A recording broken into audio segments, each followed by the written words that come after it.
Many of you guys have asked me that how much money did I spend during my PhD time in TIFR Mumbai? How much was my expenditure per month as a PhD student living in Mumbai? So how much did we get? So the DAE salary was roughly 45k. It's a ballpark estimate. It was something around 43 point something like that. But anyway, I'm assuming it's 45k. Now, assuming TIFR is providing the accommodation, which they generally do for their PhD student, then they don't provide you the HRA. So HRA would be deducted from the salary. Roughly, it would be coming around 37 to 35k. Assuming 35k is the starting point of your expenditure in the month. So right now you have 35k in your bank account. So now let's see the expenses. There are three major expenses. First of all, for anybody, the big expenses are rent, food and medical insurance. So, and for any students it would be tuition fee as well.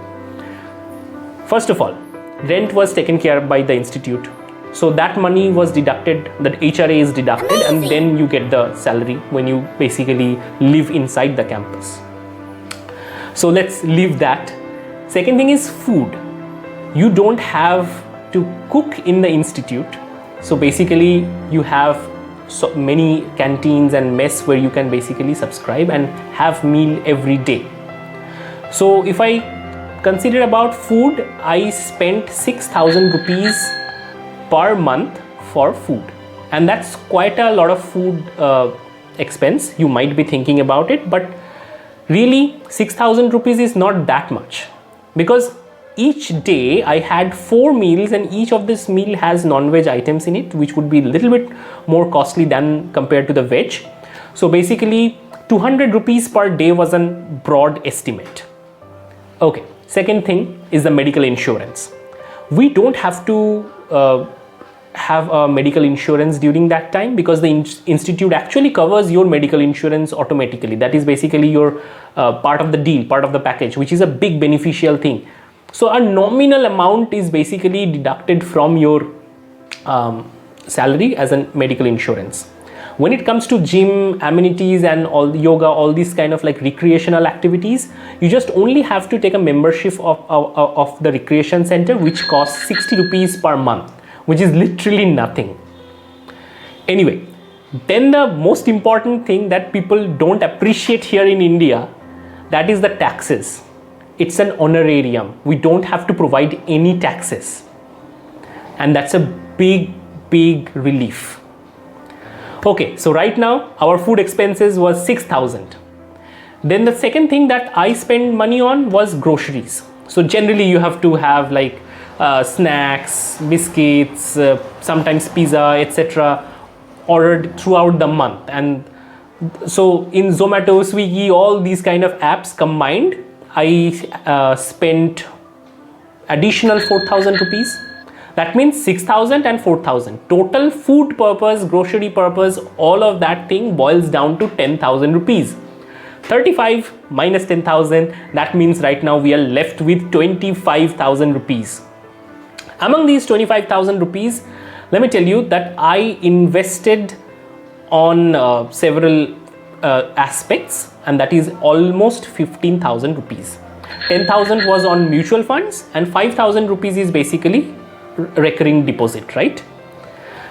Then we need to talk about other expenses: travel, fuel cost, then other amenities, let's say sometimes entertainment purpose, like do I go out for a movie, let's say some sort of like going out with friends on a Friday night. So these kind of expenses. So first of all, let me tell you, the fuel expenses was very nominal for me, because I generally take the TIFR bus shuttle. TIFR has bus shuttle, which was exactly free of cost for the students, which generally goes towards the city, towards the city center. So it's pretty good. And altogether, if you take Mumbai bus, it's not that costly. Mumbai public transport is pretty good. But anyway, I somewhat spent around another 1,500 for that. Another part is entertainment. While you're in PhD, you need to go out for a movie or a Friday night beer. So these kind of entertainment purposes cost quite a lot in Mumbai. But still, if I go out for at least 4 times a week, 4 times a month, so 500 rupees per outing, it would be something around 2,500 rupees. Sometimes it is also a little bit more, but a ballpark estimate is 2,500 rupees. So another thing that I shouldn't have done, but I did during my PhD, was investing or buying a good medical health insurance. I bought HDFC Argo, so I have to give a premium of 1,000 rupees per month. So that is for a tier 1 city. If it is a tier 2 city, it would have been less. So right now, still after all these expenses combined, I am left with 5,000 rupees. That is something, a buffer amount that is there in my bank. So if I had to go for, let's say, some conference, or if I have to come back home, that money can give me a ticket. So deciding all of these factors, all of these expenses, I can say the overall earning that we had during PhD was sufficient enough for one person. If I am alone, that amount of fellowship is good. Now you must be always complaining about, oh, PhD fellowships are so less, so bad. But let me tell you that, okay, this covers your basic expenses. It's again a fellowship. If you go for a job, many job actually pays you this amount of money in the initial phase. What I dislike about the PhD stipend is, okay, even if you work 10x harder, you would get the same money. A person who works 10 times harder than a person who doesn't work that much, both of them get the same amount of money.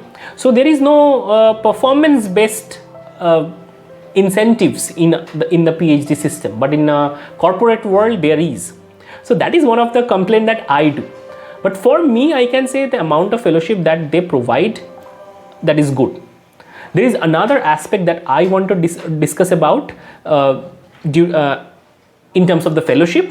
Many organizations doesn't disperse their fellowship in a very regular way, and that creates a problem. Yes, they get the money at the end altogether, but if you don't have a steady supply of money every month, it's a problem for many people. So with this amount of money, I can have a decent life, but I don't have enough money to support my family, or I don't have enough money to support my spouse. So that is the take home message. But still, it's not really bad, but it's not really attractive. So in the last part, I'll be really comparing the Indian scenario with the external scenario. In the Indian scenario, many cases the tuition fee is covered within the package. So basically, you don't have to provide the tuition fee.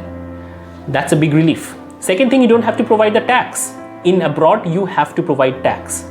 So tax is deducted. That's a big relief again in India. Third thing, you don't realize this, but the medical expenses are huge abroad. In India, you don't have that much of medical expenses. Actually, I had all the medicines that I need from the TIFR medicine facility or the TIFR medical section, and that was good enough. Yeah, I mean, you don't have very high level of treatment in within that particular insurance, but it was decent enough for a regular problem, and it was good. Now the fourth thing that people do not appreciate in India, that within that amount of money, if I wanted to have a bai that would clean the house, or that who would like cook for me, that would still be available within like 3,000 to 4,000 rupees, even in Mumbai. In abroad, you cannot afford that. You have to do it yourself. By the way, let me tell you that, okay, in TIFR, there are cleaning staff who cleans the room every day in a very nice manner. So that is something that you won't get in abroad. So there are a lot of things that people have to deal with in abroad that they don't have to deal in India. Since I stayed both in Weizmann Institute of Science and TIFR, I know what are the expenses look like in abroad and in India. Both the places has their own advantage. But the notion that Indian fellowships are crap, the amount of money that we get is really less, it's not true. It's decent enough for us to live, but at the same time, it's not really attractive. It cannot support your entire family. That's a problem.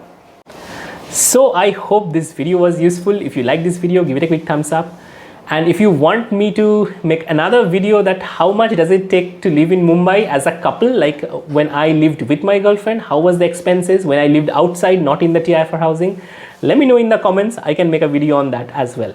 So see you in next video. Please share this with your friends who are thinking of doing a PhD and thinking of managing their finance. I have many videos talking about money, finance management in this channel. All the links are in the I button, and you can look at my particular playlist known as All About Career. That would really be useful for you to navigate through your graduate school. See you in next video.